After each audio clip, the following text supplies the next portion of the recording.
This is Spain, one of the most powerful and rapidly expanding countries in the world. Ruled by the power couple of Ferdinand and Isabella, the common religion of Spain was Catholicism. After losing their Dutch colonies, the Spanish reputation was tarnished. They wanted a fresh start with new people, practices, and horizons.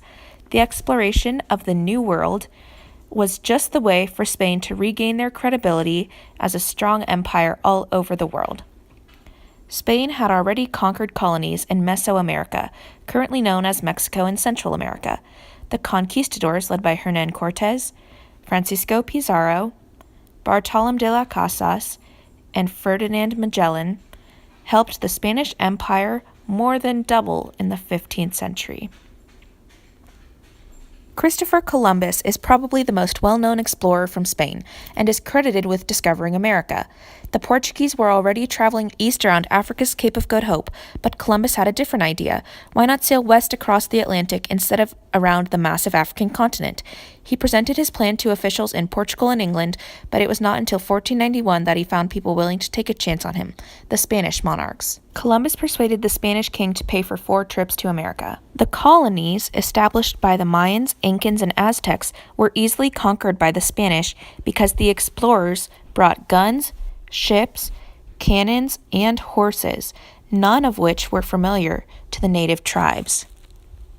Also, diseases like smallpox devastated entire villages because the tribes had no immunity to Spanish diseases.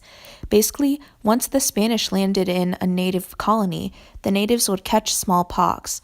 Overall, the Spanish expedition and expansion had been pretty easy so far.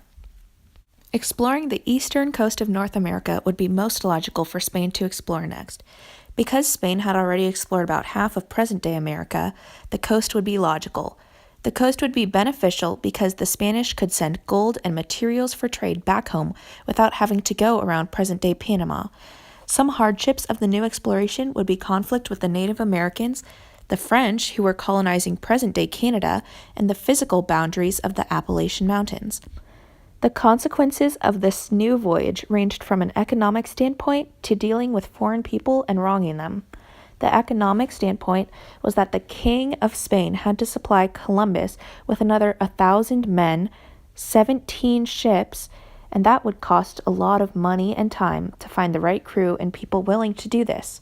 17 ships would also be a lot taken from the Spanish fleet, so they would be risking their defenses as well. A social consequence for the Spanish when they finally reached America, thought to be an extension of China and Japan, would be that they would have to meet many new people and act nice for the time being, because their main goal was to acquire gold and silver as well as spread the Catholic religion and obtain new lands for themselves.